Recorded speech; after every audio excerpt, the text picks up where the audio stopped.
Including குஜராத்ல சீட்ல ஒரே ஒரு சீட்டு தான் காங்கிரஸ் வந்திருக்குங்கிறதெல்லாம் உண்மைதான். ஆனா அவங்க ஏற்கனவே இருந்த நிலைமையில இல்லைங்கிறத நீங்க தெரிஞ்சுக்கணும். ராஜஸ்தான்ல எந்த இடத்துல இருந்து இந்த பிரிவினைவாத பேச்சுக்களை ஆரம்பிச்சாரோ அந்த தொகுதியில் தோற்கடிக்கப்பட்டு இருக்கிறார் என்பதை நான் சொல்ல வேண்டியிருக்கு. ஆக்சுவலா பலரும் சொல்லிட்டு இருந்தது மாதிரி அவங்க இஸ்லாமியர் இனிமே புல்டோசரை பத்தி பேசுவாங்களா?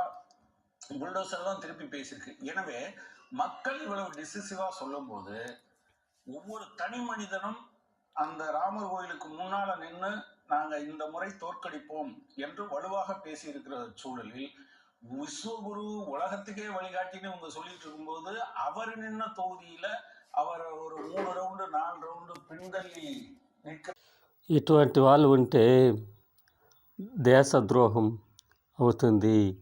ఈ మాటలు మాడితే ఈ విధంగా ఓడించినారు రామూరి గుడికాడ